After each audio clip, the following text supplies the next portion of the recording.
I'm Jeff Cornwall, and this is The Entrepreneurial Mind. Today our guests are Misty and Carson-Carson. We'll be back to talk with them after this.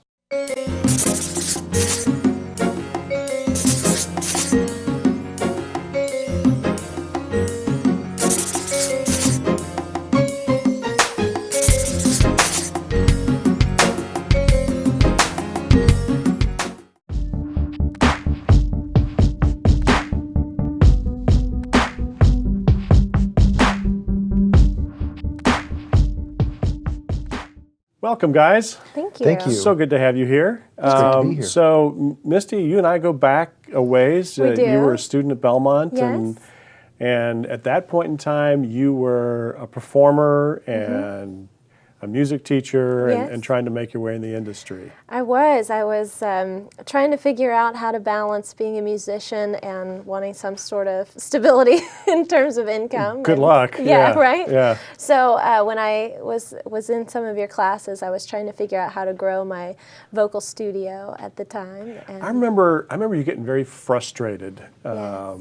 trying to figure that all out. I mean, it's tough to figure out, isn't it? It is. It is.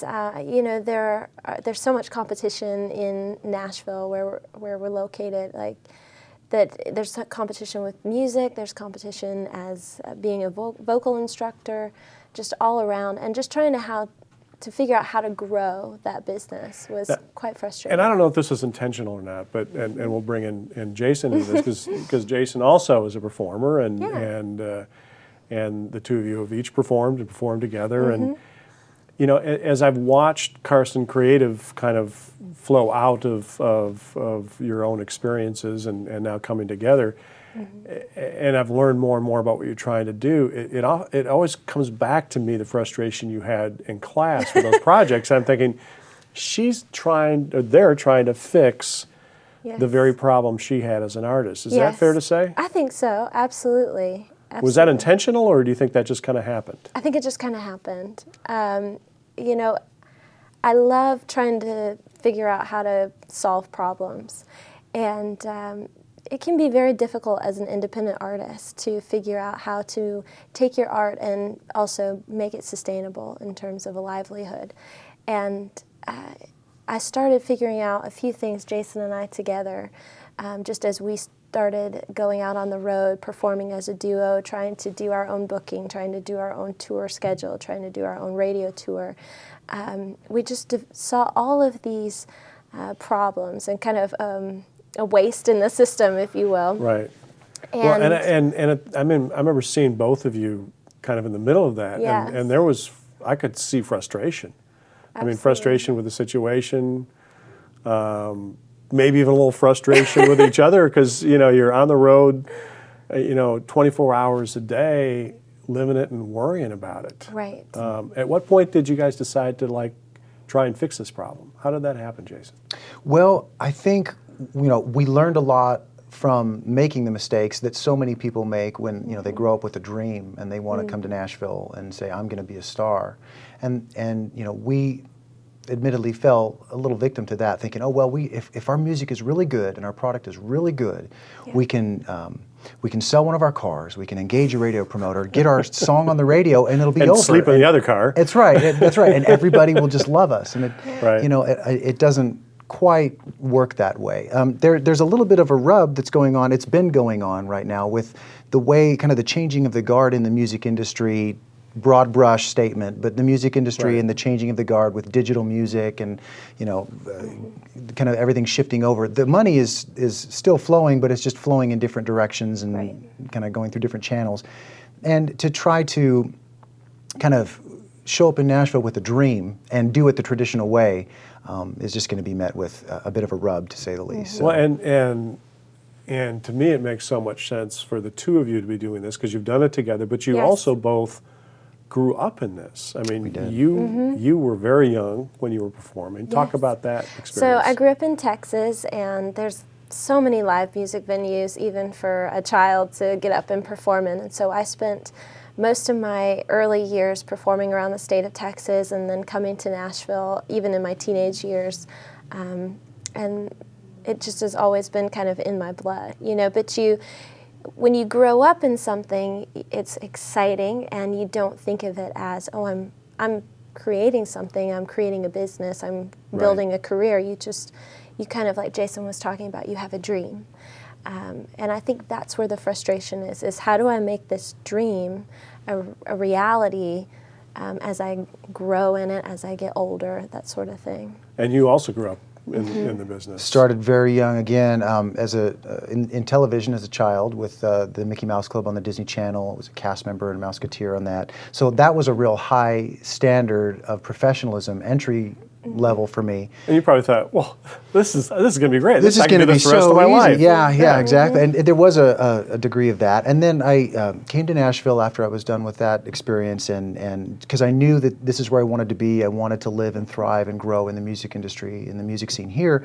And fronted a band for several years and toured and worked with a bunch of producers and folks here in town. And so Misty and I, between the two of us, we have over 25 years in Nashville, networking, knowing, working with people, creating with people as a producer, vocalist, songwriter, teacher, mentor, the whole bit. So we just kind of started taking stock of all the things that we've done in Nashville over the last 25 years together, and decided that it was really time for us to put all of those experiences together and mentor the folks that are showing up in town, and hopefully be helpful to those folks and help them avoid a lot of the pitfalls that so many people fall into, some of which we fell into, and others we were fortunate enough to avoid. Right.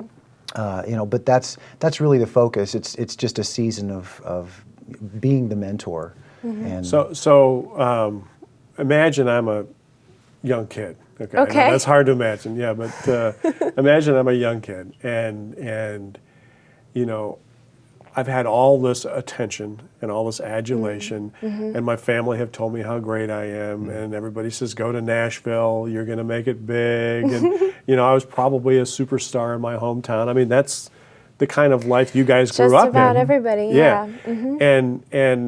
And they get to town, and there's 100,000 people with the same story. Yes. So how do you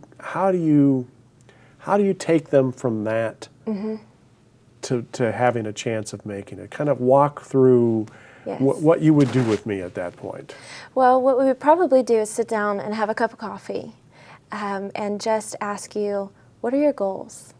And we would probably hear from you that you want to be on a major tour and you want a record label. And we would talk about... I'm going to have 5 albums by the time I'm 25. That's right, yeah. And we'll tell you that you're going to burn yourself out and you're not going to have any cash flow.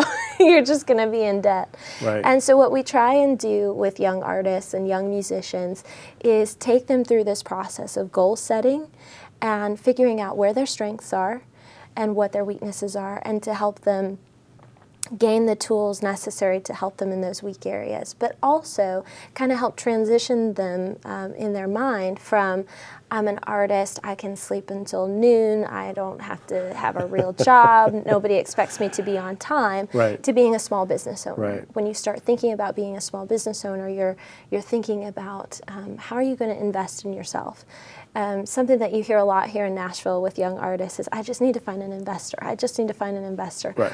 I mean, I've been in town for, 11, 12 years. I haven't found that investor yet. I haven't found that investor. And it's not, you don't get an investor based on talent. Right. You really don't in such a risky business. So we would challenge you to be your first investor. How are you going to invest in your music? Are you going to be practicing? Right. Are you going to get your overhead as low as possible so that anything you're making can be put into maybe a CD project or into some marketing materials? So you teach them how to be bootstrappers. Exactly. Because if you can be a bootstrapper in the music industry and you have talent, then your expectations are brought into a realistic point of view. And you can really think about building something instead of just have your hand out and say, I want this, I want that, I want a record deal, I want a publishing deal, I want to be on a major tour. Instead, you can start to take some strategic steps to building something sustainable. So are you guys facing some resistance from the traditional industry in town Because it is a different path you're showing these people. Or are you kind of below the radar? What are you I seeing think right so now? far we've been fortunate enough to be well below the radar, and that's been to our advantage. Now we've not done a lot of marketing intentionally. It's just all been word of mouth so far, and we've really grown our network by just people that we've been working with so far. In our experience in Nashville so far, but the word is starting to spread. We're starting to expand our client Well, base. it sounds like it because before we started taping, you were saying that you were all ready for a little respite now for a couple weeks, and you're busier than ever. Yes, Yeah. which is exciting. So what are you hearing from people? What is resonating with them about your message? Well, I think I think one of our recent clients that we just finished a project with put it best, and she said, they gave me instead of just telling me how great I was, right? They gave me some practical advice on where I could improve, and they took the time to give me one-on-one attention. And let me kind of go into that just a little bit. So what we do together, again, I've got a lot of experience in the studio producing music, playing on other people's projects and what have you. As a writer as well, I've been a signed writer. Misty is the same. She's been writing music for years. She's also been a well sought after vocal coach. She's coached some folks that have gone on to compete on The Voice and American Idol, and she's made for herself a bit of a name in town. And so when you're new in town and you don't have this network, to be able to real quickly plug in with a couple, Misty and I, that will be honest with you, we're not just here to collect a fee and give you some collateral and send you on your way. right, and that's what happens a lot. There's a lot of folks yeah. in town that are that way, but we want to actually help you refocus, right? Because you did show up with stars in your eyes, likely, and you did, you do have. I still have them. A dream, right? Likely. We do too. And we do, everybody does, and that's okay. That's what got you here, But, what Misty was saying about trying to help people focus on being a business-minded person, and you're growing a small business, you're growing a brand, really, and how do we get you on the path to making small steps? Yes, you do need collateral, and we in-house can help you, produce some collateral, and we can give you the individual attention that you need, to come away with some very professional collateral. But also, you don't necessarily need to sell your car to engage a radio promoter to go on to a secondary or tertiary non-reporting radio station tour that nobody's going to hear or care about. And at the end of the day, you had a lot of fun, spent a lot of money, did a lot of radio interviews for a lot of small towns, right? In between the obituaries and the classifieds, and That's true. But nobody heard your single. Right. Nobody really cared, and at the end of the day, your wallet's a lot lighter, Yeah. and you don't have anything to show for it. Right.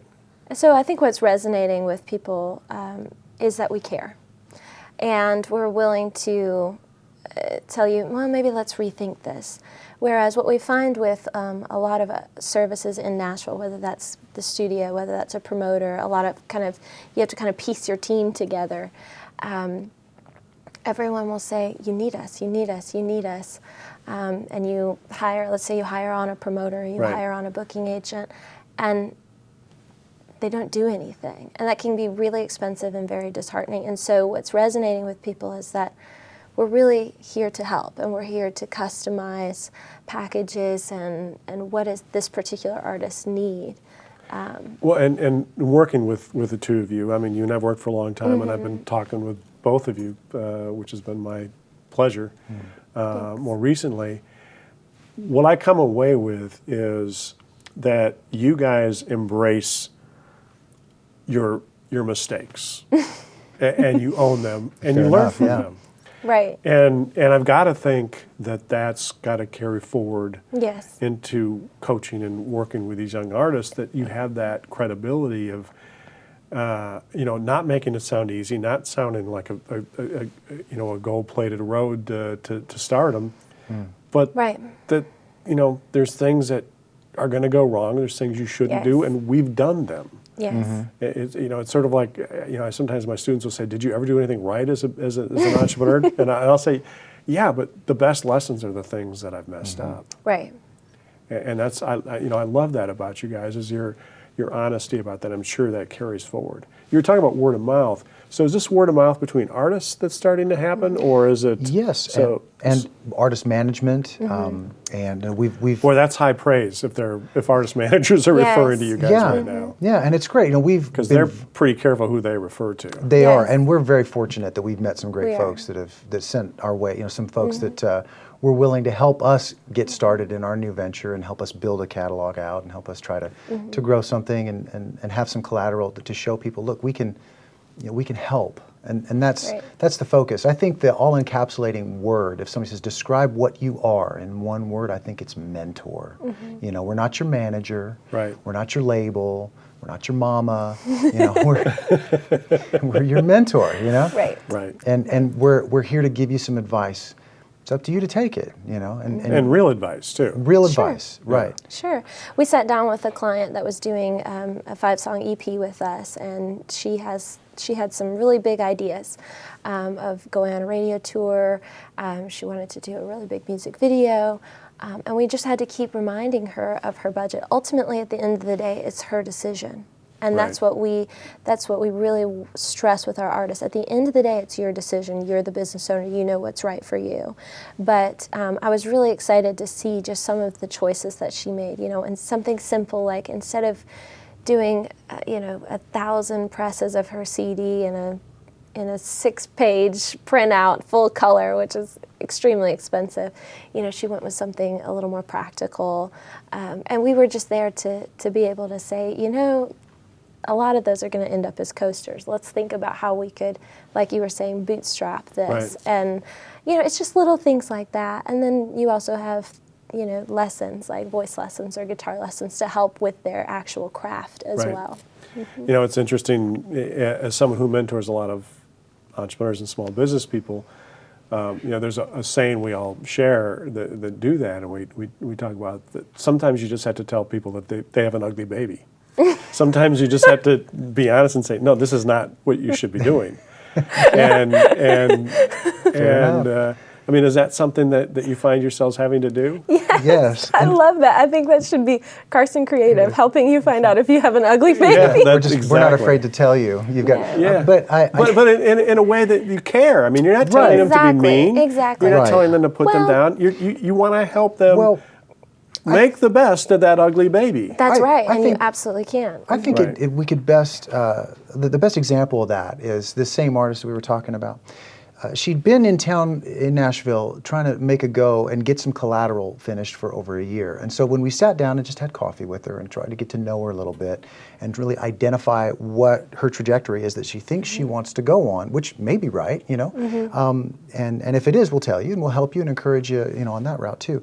But I think what we found out is after over a year of being in town, she still had no collateral because at Right. the end of the day, she was trying to, get somebody who believed in her, Right. to do something for free. Right. And we identified that, and it seems so simple, but it amazes you just how Right. people, oh, well, I can get it done for free. Isn't that great? No. Not always. What you need to do is you need to pay for your collateral and Right. own it. Right. Right? Right. That's how you'll get it done. Right. Right? Because here it is over a year and a half, And get it done right. and you still Get haven't it got it done done. right. And it's not going to be what you want because you're not hiring the people to get it done, right? So that, it sounds so obvious, right? But just identifying, no, you need to pay for your collateral so that you can have all the rights to your collateral, which is Right. another important thing that she didn't Right. know. And then we were able to help her understand what the benefits are to owning your own collateral. What things like royalties are, what things like a PRO is, Right. and why you need it, and who's the right PRO for you, and all those I don't kinds of need to things. worry about that. My manager's My going to man- take Oh, care yeah. of all that. Yeah. Yeah. Right. So Well, listen, this has been so much fun, and it's so great. I have seen you through a lot of ups and downs. That's right. and I've never seen you two happier, and obviously this business model is resonating with people, and that I couldn't be happier for you two. So Thank you. congratulations, Thank you. and I look forward to having you back sometime soon to hear about the progress. Okay. thank you. We'd love it. All Yeah. right, thanks. Thanks.